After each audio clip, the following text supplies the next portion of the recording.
अखेर नाही म्हणता म्हणता वंचित आणि काँग्रेसची युती मुंबई महानगरपालिकेमध्ये झाली। गेल्या अनेक वर्षांपासून काँग्रेस आणि वंचितची युती व्हावी यासाठी प्रयत्न झाले आणि वेळेवर ही युती फिसकटल्याचं अनेक निवडणुकांमध्ये पाहायला मिळालं आणि 2019 मध्ये ही युती म्हणजे ही आघाडी युती म्हणावं तर युती हे महायुतीकडे असते। या दोन पक्षांची आघाडी व्हावी, राष्ट्रवादी काँग्रेस सोबत एकत्र येण्याचा त्यांनी प्रयत्न करावा असे सगळेच निकराचे प्रयत्न झाले। पण 2019च्या निवडणुकीमध्ये वंचितचा फटकाच काँग्रेसला मोठ्या प्रमाणात विधानसभा आणि लोकसभेमध्ये सुद्धा बसला। वंचित ही भाजपची बी टीम आहे आणि तिच्या मैदानात असण्याचा फायदा निवडणुकीच्या हा केवळ भाजपला होतो अशा प्रकारची थेअरी ही कायम मांडली जात होती। पण अखेर 25 वर्षानंतर वंचित आणि काँग्रेसची आघाडी झालेली आहे। तिच्या मागे नेमकं कारण काय? का प्रकाश आंबेडकर आणि हर्षवर्धन सपकाळ हे एकत्र आले आणि या आघाडीमुळे काँग्रेसच्या कुठल्या नेत्याची नाराजी ही स्पष्टपणे पुढे दिसते हे आपण या व्हिडिओमध्ये पाहणार आहोत आणि कारणही बघणार आहोत की या आघाडीमुळे महानगरपालिकेच्या निवडणुकीमध्ये नेमका काय फायदा हा काँग्रेसला होणार आहे आणि तो प्रकाश आंबेडकरांना। नमस्कार, मी मनोज भोयर, नवराष्ट्र डिजिटल मध्ये आपल्या सर्वांचं स्वागत आहे। 25 वर्षानंतर प्रकाश आंबेडकर आणि काँग्रेस ही एकत्र आलेली आहे। वंचित बहुजन आघाडीसोबत निवडणुका लढवाव्या विधानसभेच्या आणि लोकसभेच्या अशा प्रकारचा मतप्रवाह काँग्रेसमध्ये आणि वंचितमध्ये पण होता। वंचितचे सर्व निर्णय हे प्रकाश आंबेडकरच घेतात आणि काँग्रेसमध्ये अशा प्रकारचा निर्णय घेण्यासाठी वेगवेगळ्या स्तरावरची माणसं ही काम करत असतात। पण शेवटी राहुल गांधींची सुद्धा ही इच्छा होती की वंचित सोबत आघाडी व्हावी आणि राहुल गांधींच्या एका भारत जोडोच्या सभेमध्ये शिवाजी पार्क आणि चैत्यभूमीवर प्रकाश आंबेडकर यांनी हजेरी सुद्धा लावली होती, तरी सुद्धा पुढच्या काळामध्ये ही आघाडी होऊ शकली नाही हे लक्षात घ्यायला पाहिजे। समजा वंचित आणि काँग्रेस एकत्र आली तर मतांचं राजकारण, मतांची टक्केवारी ही कशी असेल हेही आपण लक्षात घेतलं पाहिजे आणि त्यासाठी आकडेवारीचा आधार घेऊया। 2017च्या महानगरपालिकेच्या निवडणुकीत काँग्रेसला 16% मतं मिळाली होती। ही अत्यंत महत्वाची गोष्ट आहे। भलेही त्यांच्या 33 जागा निवडून आल्या, पण 16% मतांची आकडेवारी, मतांची टक्केवारी निवडणुकीतली अत्यंत महत्वाची आहे।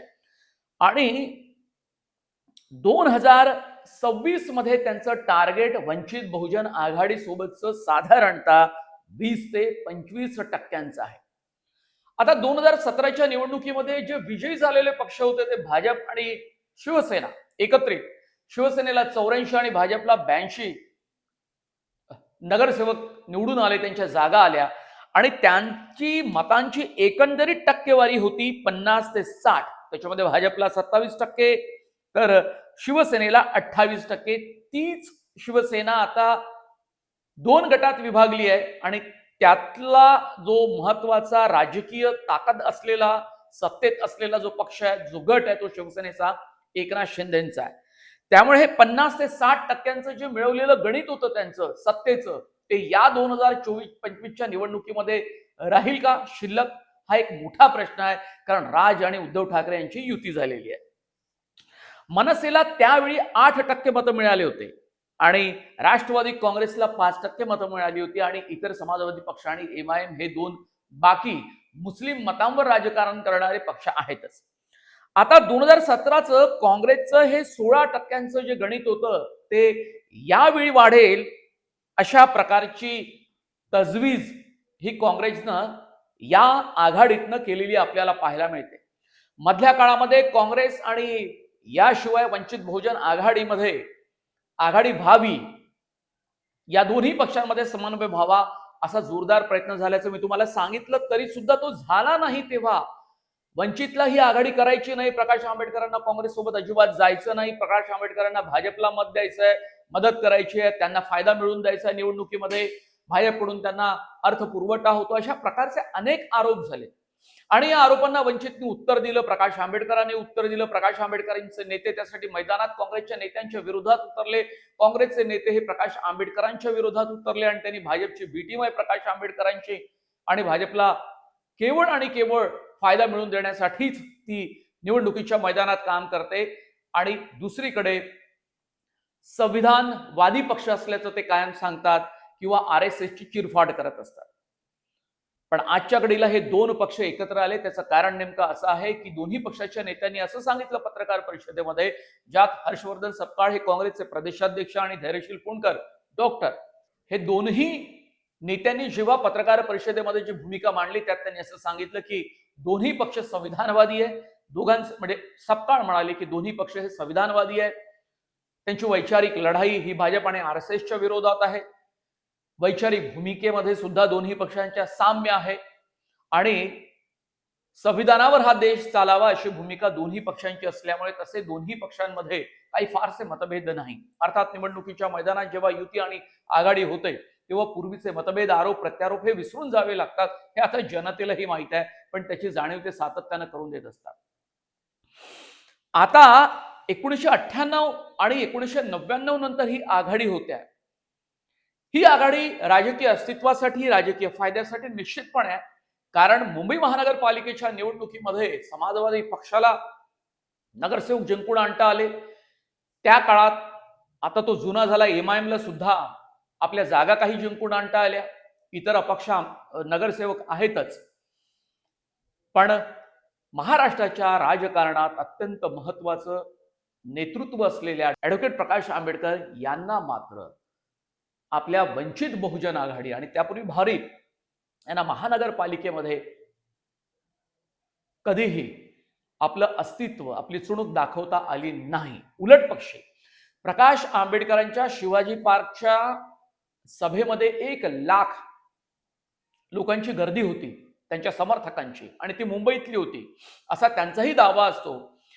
इतका मोठा दलित, वंचित, बहुजन समूह त्यांच्या पाठीशी असताना त्यांना ही अपेक्षा या निवडणुकीमध्ये की या मुंबई महानगरपालिकेच्या निवडणुकीमध्ये त्यांना निश्चितपणे काँग्रेस सोबत जात असताना सूर गवसेल. आणि त्यांना 62 जागा दिलेल्या आहेत. एकूण त्यांना 70 जागा हव्या होत्या, 62 जागा दिल्या. 62 जागा देऊन सुद्धा त्यांना हव्या होत्या त्या ठिकाणी त्यांना जागा दिलेल्या नाही, हे आपण लक्षात घेतलं पाहिजे. तरी सुद्धा यावेळी जी नेहमी निवडणुकीच्या मैदानामध्ये जागांवरून ताकद नसताना सुद्धा बऱ्याचदा ताणण्याचा प्रयत्न करते, त्याच वंचितनं लवचिक भूमिका घेतली आणि 62 जागा मनासारख्या नसेल, प्रभाव जिथे असेल तिथल्या जरी नसतील तरी सुद्धा फार न ताणता त्यांनी या ऐतिहासिक मुंबई महानगरपालिकेतल्या आघाडीची घोषणा केली. या आघाडीनं वर्षा गायकवाड ज्या स्वबळावर निवडणूक लढण्याचा नारा सातत्यानं देत आले, भाई जगताप सुद्धा देत आले, आणि खासदार असलेल्या वर्षा गायकवाड या मुंबईच्या प्रदेशाध्यक्ष आहेत काँग्रेसच्या, आणि त्यांची भूमिका ही स्पष्ट होती की राज ठाकरे यांच्यासोबत जायचं नाही, आणि जे उद्धव ठाकरे राज ठाकरे यांच्या सोबत जाते त्यांच्याही सोबत आपल्याला जायचं नाही, स्वबळावर निवडणूक लढवायची आहे. त्याच वर्षा गायकवाडांची नाराजी प्रकाश आंबेडकरांना सोबत घेतली असल्यामुळे झाली. तर कारण असं पुढे आलं की ज्या प्रभागामध्ये काँग्रेसचा प्रभाव आहे त्याच प्रभागामधल्या काही जागा प्रकाश आंबेडकरांना देण्यात आलेल्या आहेत, आणि त्यामुळे त्यांची नाराजी मीडियामध्ये चर्चेचा विषय ठरली. त्याला उत्तरही देण्यात आलं. 2 पावलं मागे 2 पावलं पुढे जावं लागतं राजकारणामध्ये, निवडणुकीच्या मैदानात. अशा प्रकारचं उत्तर त्यांना फार वर्षा गायकवाड यांना न डिवचता काँग्रेसचे बडे नेते विजय वडेट्टीवार यांनी सुद्धा दिलेलं आहे. काँग्रेसची भूमिका होती यावेळी की प्रकाश आंबेडकरांसोबत जायचं. याचं कारण असं की वंचित बहुजन दलित मतांवर जी काही वंचित बहुजन आघाडीची पकड आहे आणि त्या मतांद्वारे ते आपलं राजकारण पुढे घेऊन जाण्याचा प्रयत्न करतात, त्याचा फायदा होईल. याशिवाय दलित आणि मुस्लिम दोन्ही समाजातले मतदार हे काँग्रेसचा कायम व्होट बँक राहिलेल्या, अर्थात त्याला कुठेतरी या मतांना भगदाड पाडण्याचं काम हे वंचित बहुजन आघाडीनं महाराष्ट्रात केलेलं आहे.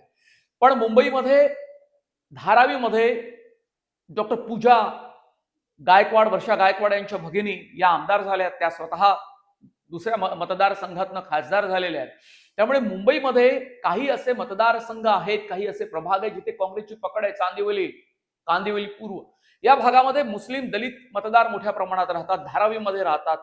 मुंबईमध्ये साधारणतः दलित मतदार हा 12 ते 15% त्याची मदत या निवडणुकीत काँग्रेसला घ्यायची आणि त्यासाठी प्रकाश आंबेडकरांच्या एकत्रित सभा काँग्रेसच्या बड्या नेत्यांसोबत मुंबईत होणार आहे. आणि हीच अशाच प्रकारची समजूत वर्षा गायकवाडची घातल्यानंतर त्यांनी मात्र आपल्या भात्यातून सोडलेले बाण हे परत घेतलेले आहेत. ते परत घेता येत नाही, पण पुन्हा त्यांनी काही बाण सोडलेले नाही जेणेकरून या आघाडीमध्ये काही मिठाचा खडा टाकला जाईल. त्यामुळे वर्षा गायकवाड यांची नाराजी तुर्तास जरी कमी झाली असली तरी ती नाराजी आहे, कारण जी मतं ही काँग्रेसची आहे तीच मुळात वंचित बहुजन आघाडीची आहे आणि त्याच मतांच्या आधारे आपण नेतृत्व आपलं सिद्ध करू शकू मुंबईच्या निवडणुकीमध्ये, असा त्यांचा अंदाज होता. आणि त्यात प्रकाश आंबेडकर आल्यामुळे त्यांच्या त्या इच्छेवर पाणी फिरावं लागेल, कारण उद्या जर यश मिळालं तर ते प्रकाश आंबेडकरांचं असं सांगण्यात येईल, असा दावा करण्यात येईल. आता मुद्दा असा आहे की हे सगळं सुरू असताना यांना महायुतीला टक्कर द्यायची आहे आणि याशिवाय राज आणि उद्धव यांनाही टक्कर द्यायची आहे. ज्या काँग्रेसला खूप मोठ्या प्रमाणात मतदान मुस्लिमांचं झालं होतं, 80 ते 90% मुंबईतलं मतदान मुस्लिमांचं हे महाविकास आघाडीला झालं आणि ते सगळे वोट ट्रान्सफर झाले उद्धव ठाकरे यांना. आणि उद्धव ठाकरे यांचा जो सेक्युलर चेहरा तयार होत होता मागच्या काही म्हणजे त्यांचा पक्ष फुटल्यानंतर त्यांनी जी काही तयारी घेतली, जी भूमिका घेतली, त्याचा फायदा उद्धव ठाकरे यांना झाला. मुंबईतले 2 खासदार त्यांचे निवडून आले, दक्षिण मुंबई आणि मध्य मुंबई हे अत्यंत महत्वाचं, आणि तिथल्या मुस्लिमांनी भरभरून मतदान हे उद्धव ठाकरे यांना केलं, हेही आपण लक्षात घ्यायला पाहिजे. त्या जागेवरून काँग्रेसनं निवडणूक लढवावी लोकसभेची अशा प्रकारचा पूर्ण प्रयत्न वर्षा गायकवाड यांनी करून पाहिला, पण त्या धारावीतल्या असून सुद्धा जिथे त्यांच्या भगिनी आमदार आहेत, त्यापूर्वी आमदार होत्या, मंत्री होत्या, तरी सुद्धा ती जागा शिवसेनेनं त्यांना सोडली नाही. तिथे अनिल देसाई हे खासदार झालेले आहेत. अशा प्रकारे हे वर्षा गायकवाडांची एक रिजिड भूमिका, आक्रमक भूमिका ही कायम राहिलेली आहे लोकसभेच्या निवडणुकीपासून. आज उद्धव ठाकरे त्यांच्यासोबत नाही, त्या उद्धव ठाकरेंना राज ठाकरे यांच्यासोबत गेल्यानंतर मुस्लिमांची किती मतं मिळतील याबाबत सध्या राज आणि उद्धव यांच्या पक्षात सुद्धा खल सुरू आहे. राज यांची भूमिका ही मुस्लिमांच्या विरोधात आहे, उत्तर भारतीयांच्या विरोधात आहे, आणि तेच मुळात त्यांचे मतदार असल्यामुळे ते मतं उद्धव ठाकरे यांना यावेळी ट्रान्सफर होणार नाही, असा काँग्रेस आणि वंचितचा सुद्धा आता सोबत आल्यानंतरचा अंदाज आहे. हे सगळे जे काही समान गट आहेत, जातीचे जात समूह आहेत, आणि या सर्वांचा फायदा हा दोन्ही पक्षाला होईल असा अंदाज त्यांचा आहे. ही आघाडी होण्यामागे 4 कारण आपल्याला दिसतात. एक तर महायुतीला टक्कर द्यायची. आता महायुती हिंदुत्व आणि विकास कामांच्या आधारे मतं मागतील, पण हिंदुत्वाला काउंटर करण्याचा प्रयत्न होईल. उद्धव आणि राज हे मराठी अस्मितेवरती निवडणूक लढणार आहेत, पण त्यांना मुस्लिमांची पण मतं हवी आहेत उद्धव ठाकरे यांना, कारण ती मतं मिळाल्यामुळे त्यांना किती मोठं घवघवीत यश मिळालं तेही त्यांना पाहिलं. मनोज जामसोदकर नावाचे उमेदवार हे आमदार झाले त्या ठिकाणी, तिथे भायखळा या भागामध्ये त्यांना मतं मिळाली, त्यांनी शिंदे गटाच्या उमेदवारांना पाडलं. काँग्रेस हा संविधान, महागाई आणि बेरोजगारीच्या मुद्द्यावर लढणारा पक्ष, यांची भूमिका अशी आहे. वंचित हा सामाजिक न्याय आणि आरक्षणाच्या मुद्द्यावर लढणार आहे. असे वेगवेगळे मुद्दे घेऊन हे सगळे महत्वाचे पक्षाच्या निवडणुकीत लढणार आहे. पूर्वी आपण असं म्हणत होतो की महायुतीला टक्कर देणारा पक्ष केवळ राज आणि उद्धव ठाकरे यांचा, असं नाही. ही मांडणी काही दिवसांपूर्वी केली जात होती, पण आता या मैदानामध्ये जिथे राष्ट्रवादी काँग्रेस पक्ष सुद्धा अजित पवारांचा आणि शरद पवारांच्या पक्षाचं फारसं काही आता तरी या घडीला अस्तित्व दिसत नाही, आणि काँग्रेस सोबत त्यांची काही आघाडी होण्याची चिन्ह अजिबात नाही, आणि त्याचा काही फार फायदा होणार नाही. याचं कारण 227 जागांपैकी 150च्या आसपास आणि त्याच्यावर काँग्रेस लढणार आहे. 62 जागा वंचितला दिल्या गेल्या, 10 जागा राष्ट्रीय समाज पक्ष महादेव जानकरांच्या पक्षाला दिल्या गेलेल्या आहेत. याचा अर्थ मुंबईच्या मैदानात आता काँग्रेस आणि वंचित ही अत्यंत ताकदीनं उभी राहणार आहे, आणि जो कोर व्होटर्स आहे तो दोन्ही पक्षांचा आहे, तो सगळा एक संघ एकत्रित आणून महायुतीला टक्कर देण्याचा प्रयत्न करतील. त्यामुळे ही लढाई अत्यंत अवघड होऊन बसलेली आहे महायुतीसाठी, दुसरी राज आणि उद्धव ठाकरे यांच्यासाठी सुद्धा. कारण मराठी माणसाच्या मुद्द्यावर, अस्मितेवर केवळ ही मुंबई महानगरपालिकेची निवडणूक लढता येणार नाही, याचे सगळे डायमेन्शन्स, या निवडणुकीचे समीकरण ही पूर्ण वेगानं बदलत जात असताना आपण पाहिले. आणि ते लक्षात घेता या सगळ्या पक्षांनी राजकारण कसं केलं हेही आपण पाहतोय.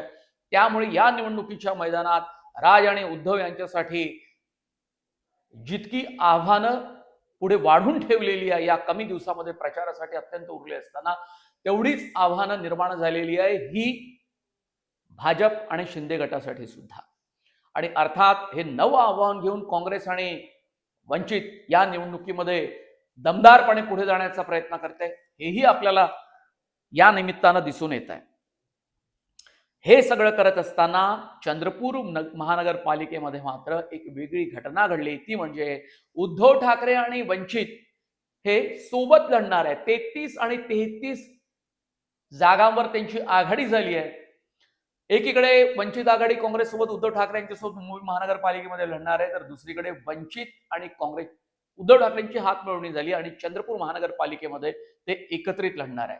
राजकारणामध्ये काहीही होऊ शकतं. इव्हन महायुतीमधले पक्ष सुद्धा या महानगरपालिकेच्या निवडणुकीत एकमेकांच्या विरोधात वेगवेगळ्या ठिकाणी आपल्याला लढताना पाहायला मिळतात आहे. अशा प्रकारे वेगवेगळ्या पक्षांची माहितीतल्या वेगवेगळ्या ठिकाणी युती आहे, तर काही ठिकाणी ते एकमेकांच्या विरोधात लढतात आहे. सो जे फायदे होणार आहे, पुन्हा एकदा वंचित, अल्पसंख्याक, दलित, बहुजन समाजाची मतांची मोठ बांधणे, भाजपची सामूहिक टक्कर देणे, मतांचं गणित आपल्याला जे फेवरेबल आहे ते साधायचं आहे, सामाजिक गटांचा आधार एकत्र घ्यायचा आणि एकत्र लढाई लढायची आहे. आणि काँग्रेस आणि बीबीए वंचित बहुजन आघाडीची भूमिका ही तशी मिळते आहे, अशा प्रकारचा दावा दोन्ही पक्षांच्या नेत्यांनी केलेला. हा व्हिडिओ तुम्हाला कसा वाटला कमेंट बॉक्समध्ये तुम्ही जरूर आम्हाला कळवा. याशिवाय नवराष्ट्र डिजिटल हे आमचं चॅनल तुम्ही सबस्क्राईब करा अशी मी तुम्हाला विनंती करेल. बेल आयकॉनवर जा, तिथे बटन दाबा, म्हणजे चॅनलचे व्हिडिओ तुम्हाला सातत्याने मिळत राहील. त्याचे नोटिफिकेशन इंस्टाग्राम आणि फेसबुक हे दोन्ही आमचे सोशल मीडियावरचे हँडल सुद्धा तुम्ही फॉलो करा. यावर सुद्धा तुम्हाला नवराष्ट्र हा सगळा डिजिटल कॉन्टेंट तुम्हाला तिथे सुद्धा पाहायला आणि बघायला मिळेल. नमस्कार, धन्यवाद.